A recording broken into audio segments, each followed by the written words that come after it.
Shalom, mis amados hermanos. Continuamos con el estudio de nuestra porción semanal de la bendita Torá, que lleva por nombre Vaikra, que significa y llamó.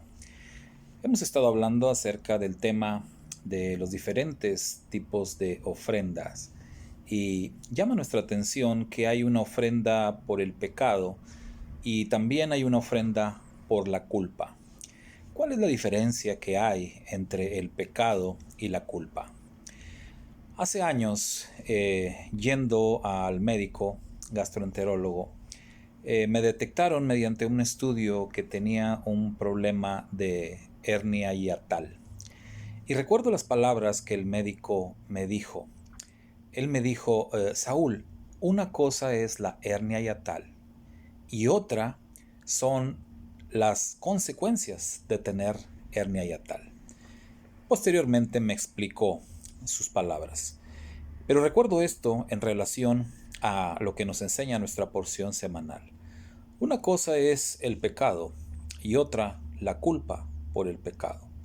O, en otras palabras, una cosa es el pecado y otra las consecuencias del pecado.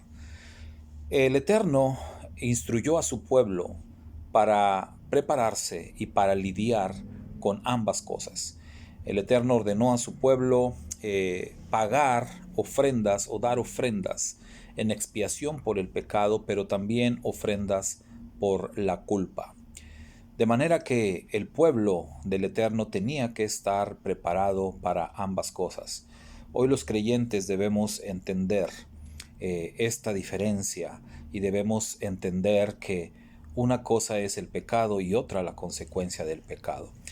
Cuando el rey David pecó, el famoso pecado cometido del rey David con Betsabé, y cuando el rey David fue confrontado por el profeta Natán, el profeta Natán le dijo al rey David que su pecado ya había sido perdonado. Sin embargo, el rey tendría que enfrentar las consecuencias de su pecado. No podía escapar a las consecuencias de su pecado. Y las consecuencias fueron graves. El precio que el rey David pagó por el pecado cometido definitivamente fue muy alto. Y eso nos enseña que nadie vamos a poder escapar de las consecuencias de nuestros errores, de las consecuencias de nuestras fallas. Tenemos que enfrentarnos a todo aquello, a todos los errores que cometimos, a las consecuencias que vendrán a nuestra vida. Tenemos que hacerles frente. Mucha gente piensa que por orar y pedirle perdón al Eterno por sus pecados, las cosas se van a arreglar de una manera mágica, pero esto no es así, mi estimado hermano, hermana. La Torá nos instruye cómo estas cosas se deben de arreglar, y en nuestra porción se enseña los pasos fundamentales que una persona debe de seguir cuando ha cometido una transgresión. Y la persona debe, número uno, debe reconocer que hizo mal. Número dos, debe confesar su pecado.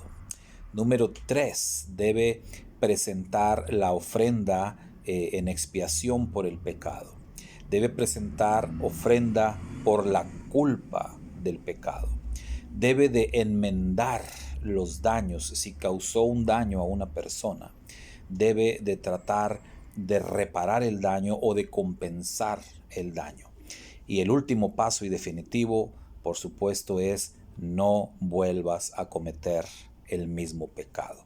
Esos son los pasos fundamentales que todo creyente debe de seguir. Estos eran los pasos hace 4000 años y siguen siendo los pasos hoy en día. Para aquellos que piensan que basta con hacer una oración y decirle a Dios que hice mal y que me perdone, hermano, no te engañes a ti mismo. Las cosas no funcionan así. El Eterno dio sus instrucciones y su palabra permanece para siempre. De manera que si has cometido algún error, si has cometido una falta, una transgresión a la bendita palabra del Eterno, ahí están los pasos que tienes que seguir si verdaderamente estás arrepentido. Shalom para todos y que el Padre Eterno derrame abundantes bendiciones en este día de preparación para recibir el día santo del Shabbat. Desde aquí les deseo a todos los que guardan este bendito y santo día, Shabbat Shalom de manera anticipada. Bendiciones para todos.